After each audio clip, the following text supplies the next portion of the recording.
How many hours are teens supposed to sleep? What do you think? I'm Nicholeen Peck, and I teach all over the world about parenting, good communication, how to build strong family bonds, child development, all through the lens of the principle self-government. And in this video, we're talking about sleep. Now, there is a short answer to this question, and then there's a little bit longer answer to this question. First, I'll give you the short answer, and then I'll give you the long answer that will give you some details about teens and sleep that might surprise you.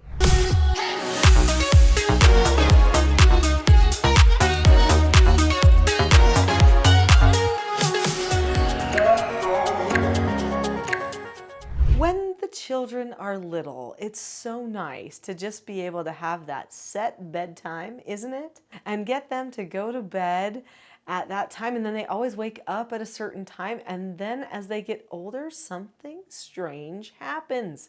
They don't want to go to bed at the set time anymore, and sometimes even if they do go to bed at the set time, they don't want to wake up. Why is that? Well, it's because their sleep needs actually vary, and they sometimes start needing more sleep.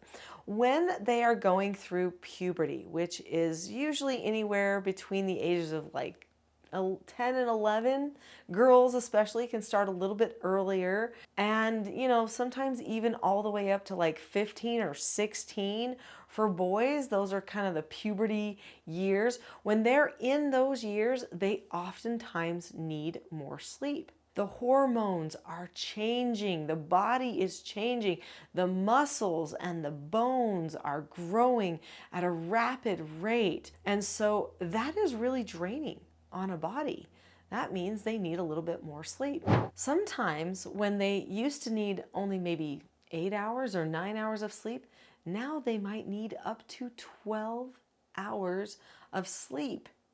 That seems crazy. So the short answer to the question, how many hours are teens supposed to sleep? Well, supposed to, I guess, is kind of relative. That's going to depend on what their parent says they need to do. And hopefully, if you subscribe to this channel, then you know you can give your child an instruction. You can teach them the 5 steps to following an instruction, and then they can learn to actually follow through with that instruction, which means go to bed at a certain time, even wake up at a certain time, whether they want to or not. However, probably you want to remember that they usually need at least 8 hours. Between 8 and 10 is the normal for teens, but it can be 7 to 12. So an hour or 2 on either side of that 8 to 10 is going to be what can be considered normal, which basically means that your teens could be all over the map when it comes to how much sleep they feel like they need. I know some teens struggle trying to relax enough to go to bed.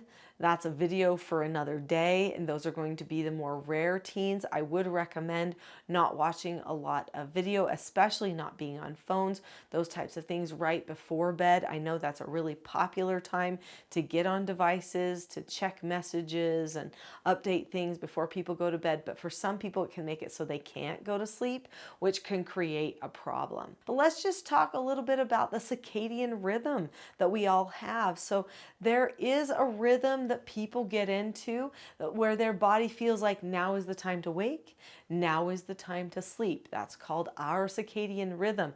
And for teens, they can have a bit of a delayed circadian rhythm. So that means they want to stay up later and they have a hard time going to bed earlier. Now, I know for the adult, the parent that needs to wake up at 5 a.m. to get to the office or to go out to the fields and start working, this can be very difficult because the teen may not want to go to bed yet or may even struggle getting relaxed enough to go to sleep yet. And so there can be a lot of wasted time that happens in the bed. And the parents wonder, how come they can't go to sleep at 8 p.m., but they can fall asleep in the middle of the day at like 11 a.m. Certainly the fact that they're falling asleep at 11 a.m. means that they should be going to sleep at 8 p.m. Not necessarily, because they probably, ideally, should be going to bed at like, 11 p.m., 12 p.m., and maybe even sleeping until 11 a.m. or 12 p.m.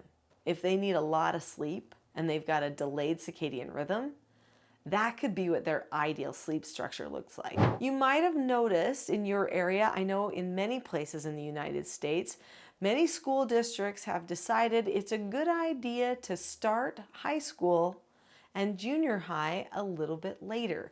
It used to be that high school and junior high always started earlier, and the teens would go to school early so that they could get done, put in some good work, get some study time in, maybe even get a job to earn some money. But now there are people that are lobbying legislatures saying our children in these years actually need more sleep, and they get their best sleep in those morning hours.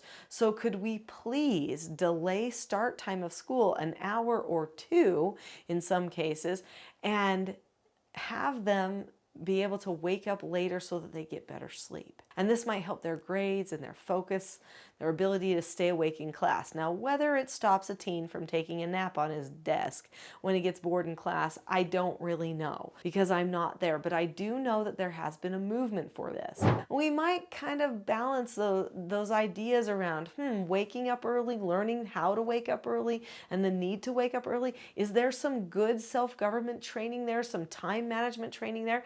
I would argue the answer is yes. I think people do need to learn how to do that. I know young people who, for religious reasons, wake up to attend religious training and learning at like 5 a.m. so that they can get to their schools at 7 a.m. And they do this for all of their years of junior high and high school. So I know it's possible. And if they're dedicated, then they can do it. But we don't know if they're coming home from school and taking a nap. That could be happening. And maybe it needs to happen so that they can keep up that schedule. When I had teens, and I had many of them, I raised all 4 of my children, plus I had foster children who were all between the ages of 12 and 18. When they lived in my house and they started randomly just nodding off and taking naps, sometimes I would let them.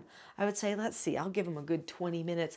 That way they get a good power nap at least before they have to get back to, their homework or preparing for their after-school sports or whatever it was that was going to come next.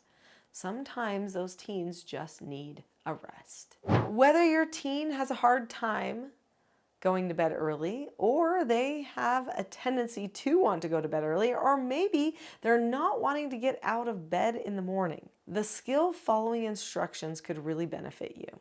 And knowing how to properly correct your children in a calm and confident way could really make a difference too. There are some teaching self-government skills that I highly recommend that will help you help your teen learn some self-mastery even when the sleep is working against them. They need to learn how to give themselves instructions and themselves know answers. Those are 2 of the 4 basic skills of self-government. There is a video called The Not So Known Secret for Parenting Success, which talks about all 4 of those 4 basic skills, as well as the calm way to correct your children. I highly recommend watching that 1-hour full class next.